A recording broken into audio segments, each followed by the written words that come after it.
Hello সবাই, কেমন আছেন? নিশ্চয়ই সবাই ভালো আছেন। এইখানে রিসেন্টলি একটা দুর্ঘটনা ঘটছে, আমি একটু বলি। এখানে ওঠার পর এখানে একটা সিঁড়ি যায় যেটা দিয়ে ওই লেকে নামা যায়, বাট আরেকটা জায়গা আছে, এটা স্লিপারি। এই দেখেন, এটা ছবিতে হয়তো, আমার ভিডিওতে হয়তো খুব কম নিচু দেখাচ্ছে, বাট আদারওয়াইজ এটা অনেক উঁচু, অনেক উঁচু মানে অনেক ফুট উঁচু, এবং এটা স্লিপারি। এটার এগুলো দেখে মনে হইতে পারে যে এগুলো পাতা, এটা পাতা না, এটা সব গুড়ি গুড়ি মাটি ফেলে রাখছে, বালি ফেলে রাখছে। রিসেন্টলি একজন মহিলা পরে অ্যাক্সিডেন্ট করছে, এবং এগুলো যেগুলো দেখতেছেন ছাই, এগুলো তার রক্তগুলো ঢাকা হয়েছে ছাই দিয়ে।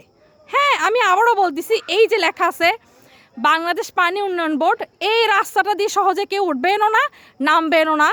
প্রচণ্ড পরিমাণ স্লিপারি, এবং কেউ যদি এখানে উঠেন এবং নামেন, নিজ দায়িত্বে সম্পূর্ণ নিজের রিস্কে, নিজেকে রিস্ক রেখে তারপর এখানে উঠবেন আর নামবেন। ওই দেখেন ওখান থেকে নামতেছে মানুষ। আর রিসেন্টলি এক মহিলার প্রচণ্ড পরিমাণ অ্যাক্সিডেন্ট করছে একটা বাচ্চা, এবং ওদের রক্তগুলো এই ছাই দিয়ে ঢাকা হয়েছে। এটা আমি একটা সতর্কবাণী করে দিলাম, যার কারণে ভিডিওটা করার জন্য আবার উঠছি। আমার গ্রুপ চলে গেছে দেখেন কোথায়, আর আমি কত উপরে। তো এটা একটা দুর্ঘটনা যেটা আমরা নিজের চোখে দেখছি, তো সেজন্য বললাম সাবধান থাকবেন। রাখি তাহলে, খোদা হাফেজ।